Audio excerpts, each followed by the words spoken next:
Hi, today we're going to figure out how to get points to stick to a constantly changing topology grid. This grid is moving in space and it's constantly changing primitive count, and this is a problem for the point deform method that we typically do. The idea is that we need some form of consistent information to smoothly get correct sticking onto geometry. You can have UVs, IDs, or any kind of, ideally you would have consistent topology. In this case, we cannot have consistent topology because we are wanting a very smooth motion and we are constantly remeshing every frame. So we need another method to do that. And so we're going to be using UVs today to actually force the points to stick to the topology. We're going to be using this UVSample function, which I'm going to go over in depth about why this function works better than, say, like a point deform. All right, so let's recreate this scene from scratch. We're going to create a grid. We're going to scatter some points onto that grid. We're going to relax it, do like this many, whatever. Right click, do UV project, go to oh, it's already initialized it, that's good. And then we're going to have it constantly remesh, and yeah, we're going to constantly remesh. So remesh, let's raise that up so it's not too high res. And then we just want it to move. So just for the sake of argument, we're just going to do a curl noise. We're going to do original, we're going to do 4D so that it can move over time. Vector to vector 4. And we're just going to take time. We're going to multiply this value by something, 1.5. Then let's promote these. So promote, and then I'm going to do this and right click, go to VexVops options and create input parameters. We'll promote all the rest of them to the top. And then we're simply just going to take this and plug it into P. But we can't just do that. We got to add it. So let's add to P. And there we go. We have our add. Let's switch them so it looks better. Our graph. I'm going to lock this because some of the noises are weird. They don't like to have this above 1. So we're going to lock that. Lower the amplitude, and we can always play with the time inside of here. Better yet, let's actually promote. Let's multiply this by parameter. Let's call this time mult. And this just makes things simple. And so now it's kind of, oh, okay, that's a little intense.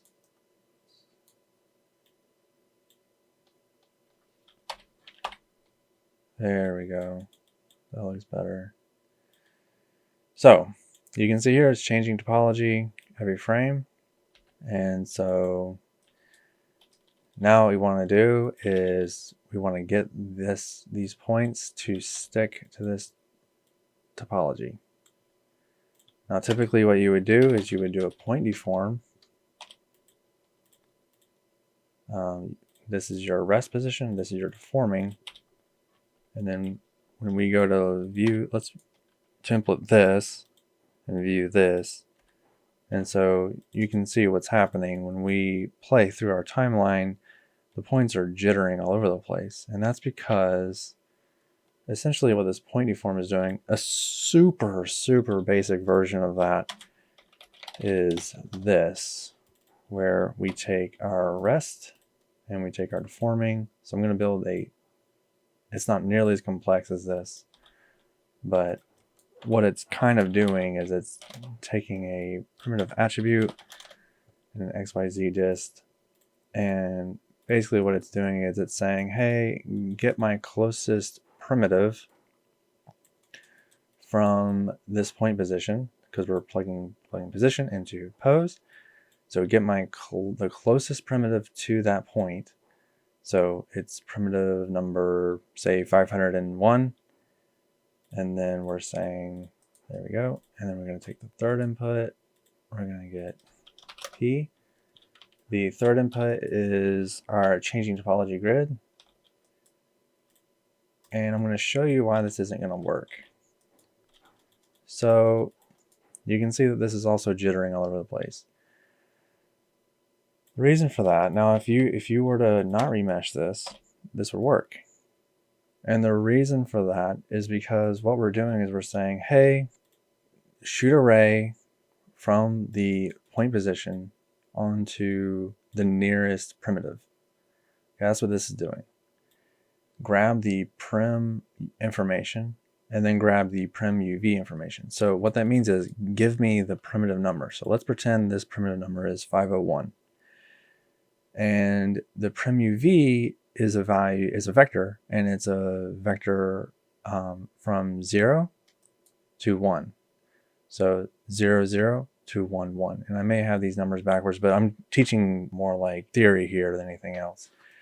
So because this point is somewhat in the center of this primitive, it's going to spit out a number close to 0.5 and 0.5 as a vector.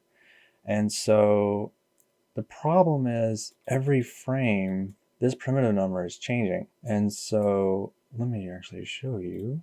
If we actually view this, we're looking at these points and we're saying, okay, give me the primitive number 31. Okay. And then it's getting that information from the rest grid. It's getting the UV information from the rest grid. So it's not moving. And then we're saying, okay, give me the position data from the moving grid. So input 2 is the rest grid. Input 3 is the moving grid.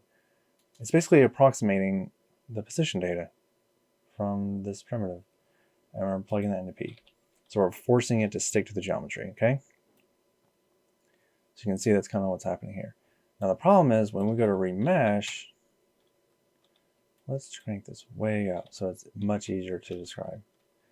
When we go to remesh, all of a sudden, all those primitive numbers are changing.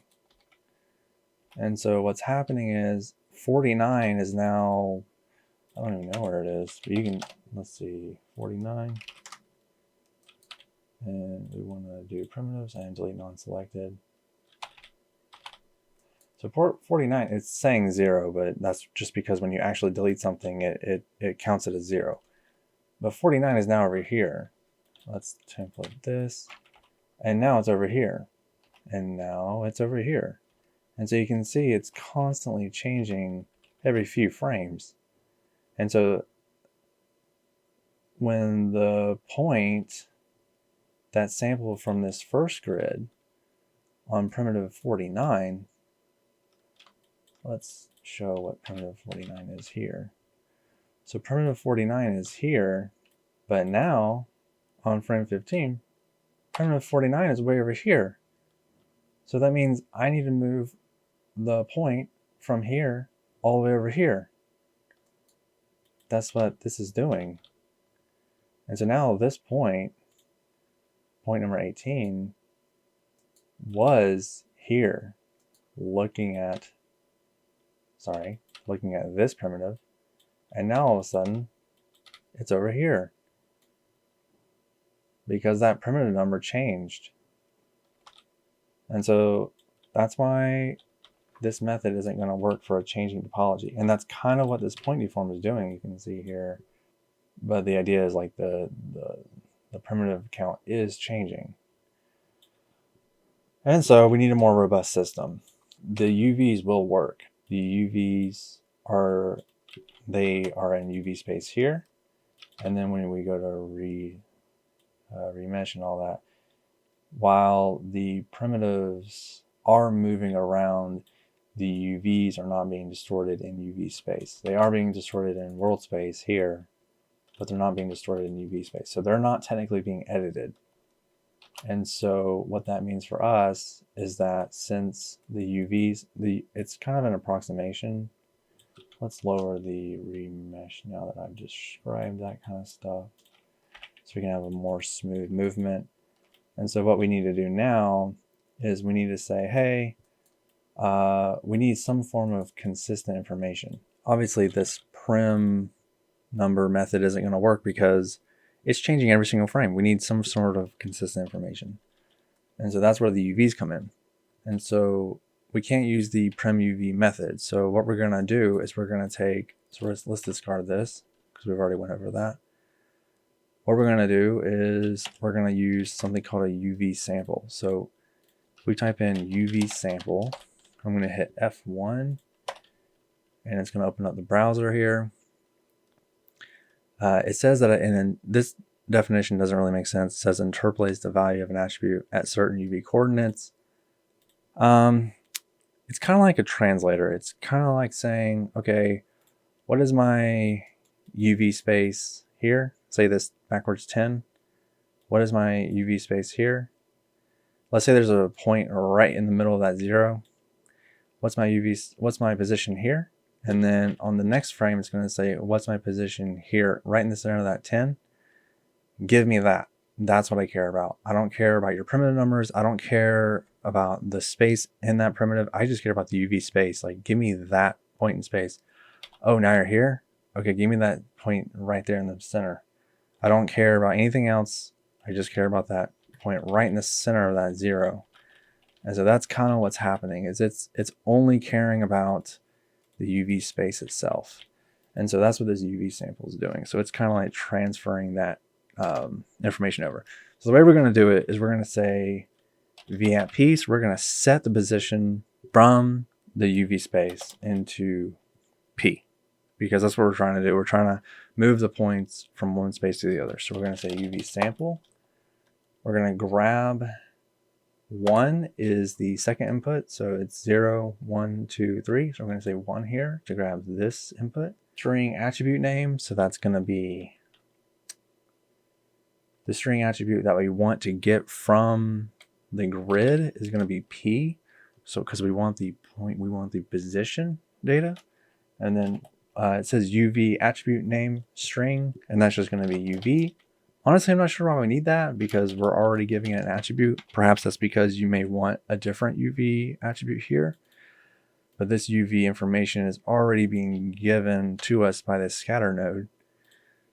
So if you look here, the UVs are on vertex level, but when you scatter, it promotes those attributes down to point level. Thankfully, we don't have to do that. We don't have to do that. It does that automatically. And so we get all that UV information here.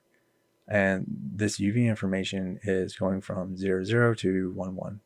And so we're saying grab that grid, grab the P or position data from the UV data in space. And so now it's actually sticking to the geometry.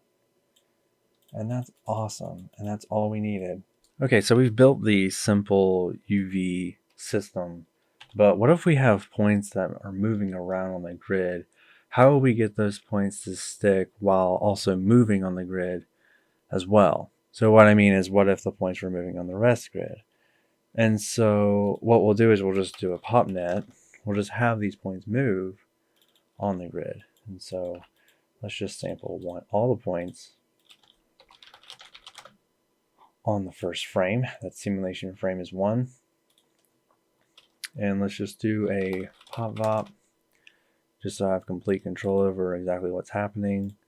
Let's do a curl noise, make it a 4D vector to vector 4, so it's time based and it moves in time.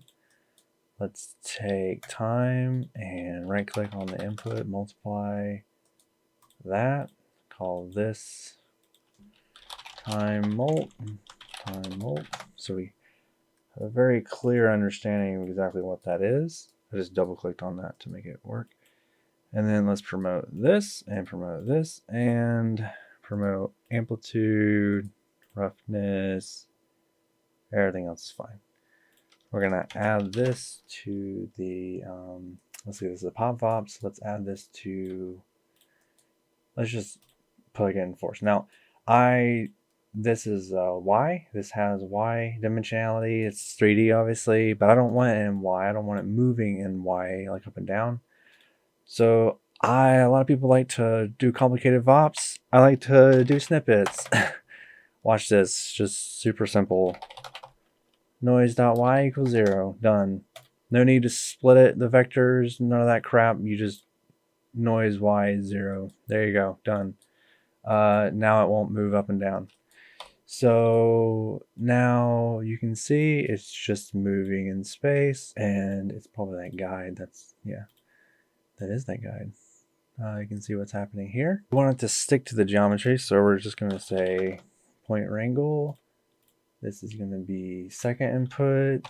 We're going to get this as the second input.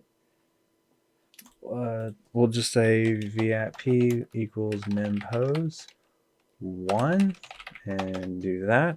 Mempose will just stick whatever point position you have onto the grid. Or it should. I don't know why it's not. Yeah, should be working. I don't know. I even got confused. Yeah, I got confused. Okay. 0. I always get confused. Input 1 is actually 0. It's weird. But yeah, this is the idea. So now it's sticking to the geometry. Now, the way this is currently set up, this is not going to work. And the reason we're not seeing the point positions moving like we are here, when we go to view this simple method, is because the UVs aren't actually being updated. Now remember, the UVSample actually all it cares about is that UV attribute. We need to update the UV attribute every frame from the grid onto the points. Now we could use the attribute transfer method, but then we would need to promote the attribute to points first, and the attribute transfer would be slow. A better way could be to do the same xyzdist method we used earlier in the simulation itself. I'm going to show you both methods. So let's first do the attribute transfer method. Transfer, we're going to transfer from, now this is vertex attribute, we need it to be in points, so we're going to promote, I told you this is hairy, promote, oh I'm sorry, I have these backwards, okay. So promote from vertex to point, and then we're going to transfer that to points. And this could work, right? But then we're getting jittering, and that's probably because, it could be the sample count, but this is super jittery, and just no, this doesn't look good.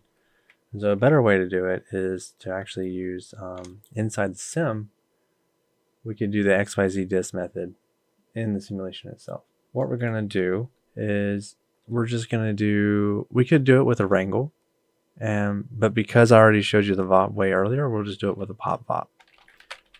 So we're going to do second input is first input. Again, I know it's confusing. Let's label these. Mempose, noise, and then this is going to be, I'm turning on the hotkeys so you can actually see like what's happening. So this is going to be grab UV info, and then we just want the xyzdist. So we're going to grab from the rest information, rest grid, we're going to grab that UV information every frame. Obviously the attribute transfer method didn't work, so we're going to grab it from inside the sim.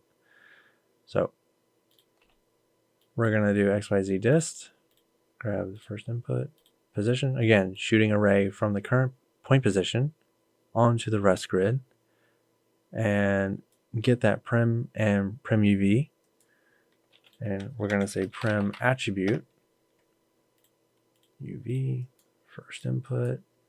We need not the color, we need the UV,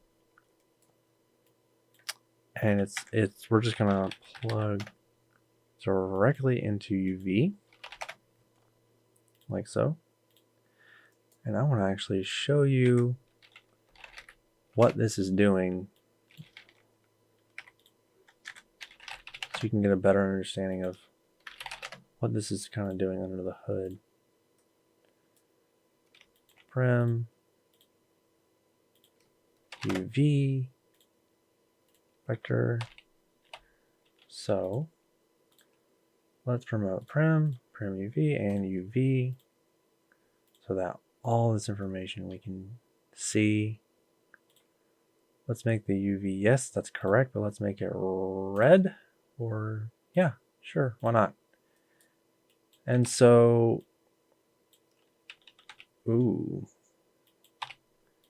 for simplicity, let's just input that. And well, just to show you real quick, so the UV attribute will be changing every frame now. You can see here, and now I'm going to cut that off. I just wanted to show you that it is changing every frame. So the light blue is the primitive number, the green is the prim UV attribute, and the red is the actual UVs in UV space. So you can see what's happening is this particular point, it starts on prim 57, or sorry, 51, can't read, starts at primitive 51, and then as time moves on, oh, it jumps to primitive 60, and it's getting that prim UV coordinate, and then it's translating that data into the red UV coordinate. So you can see what's happening over time. It's continuing. All this is a translation data. So all this xyzdist and prim UV, all that is like an attribute transfer. It's just it's a translation. Similar, actually it's very similar to the UVSample. It's just translating that information into something that I can understand. Obviously it's pretty self-explanatory. We're now at primitive numbers 60, and this is the UV space here. You can see what's happening. The UVs are changing, and then if we go to UV mode, we can actually see the UVs moving, which is great. And so that's all that information needs for the UV sample to work. We needed the points to move in UV space, so that because it's looking at that attribute, this function will now work. And so yeah, now when we view the points, you can see that they are now moving. Not only are they moving on the rest grid, but now when you view it this way, they are now moving and distorting according to the deformed grid. I really hope this helps clear up an understanding. A user did on Reddit. I'm helping someone on Reddit, and so I really hope this helps clarify what the problem was and how to fix it. Really hope this helps you guys understand the prim UV, UVSample, and functions like that. I hope I made those concepts a little clearer. And please like and subscribe if you haven't already. And I'll see you guys next time. Have a good one.